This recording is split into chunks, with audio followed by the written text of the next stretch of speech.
Look at this. Seriously, look at the detail on these models. The geometry is faithful to the prototype. And these two reference models in our all-nation line happen to be ones that Bill Clauser developed for us many years ago and had worked with Bob Colson. Surface quality is excellent. The exterior detail, the underbody detail is beautiful. And the reason we are showing these is because many modelers have models just like this that are basically relegated to the shelf because they're not powered.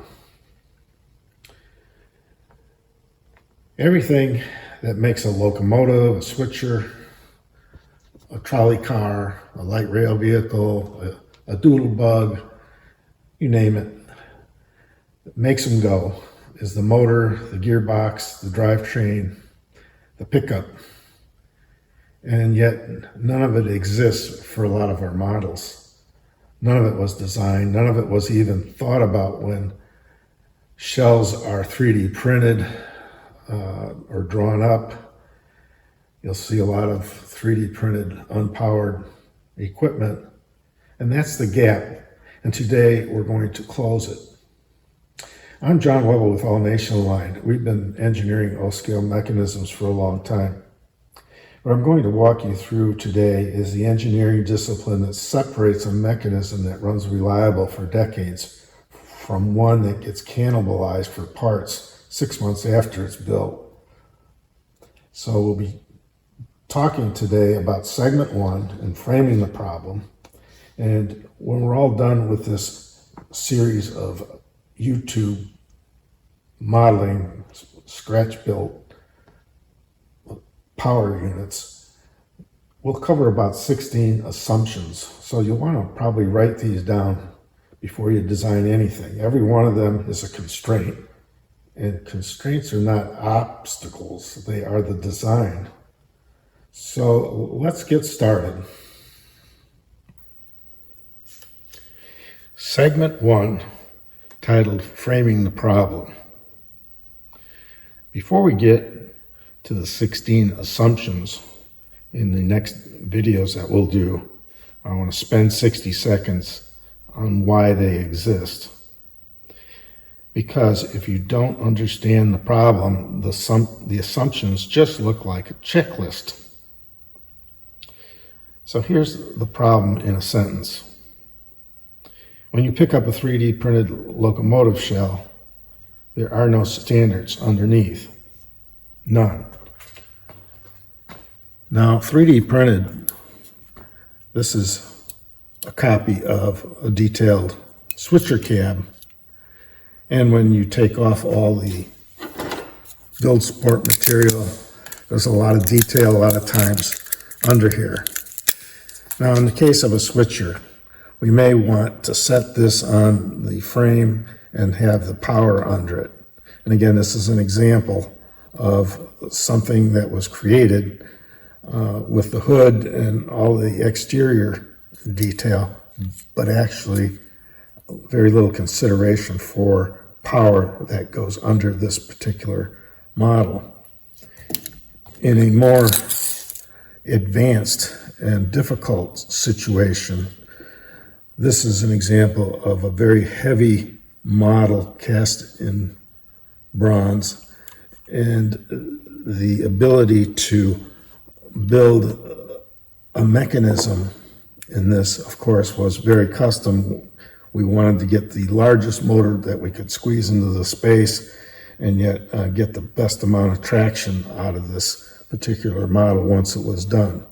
I wouldn't start on something as advanced as this. There's easier ways to go about this. For example, a regular injection molded engine body shell would be probably an easier scratch building project if you intend to build mechanisms for it. The underside of a lot of these motors, whether it's a box cab, a locomotive, a trolley car.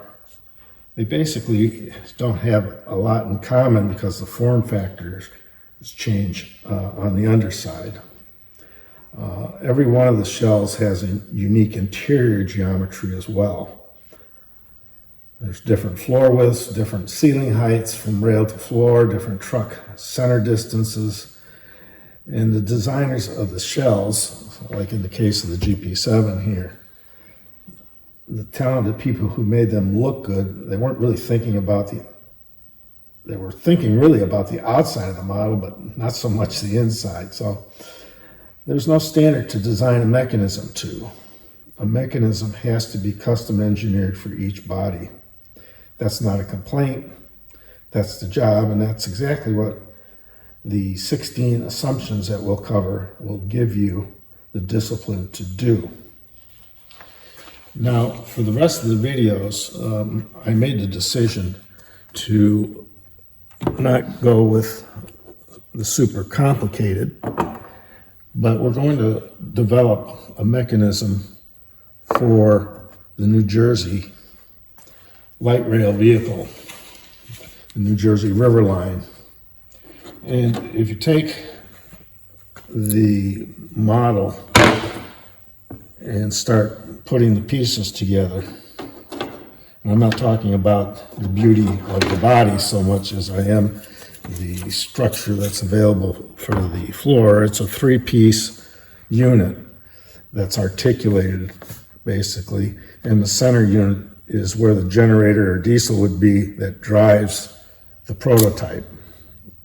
And so when we talk about geometry, the selection of this, to keep it simple, is the interior space is rectangular, and that's where we're going to want to build a mechanism to. We'll get into this a little more deeply when we get to the section on geometry, but this is the starting point, and we'll develop it from here. And I would suggest that as we go through the assumptions, you write them down because they may be applicable to a lot of your other scratch building projects.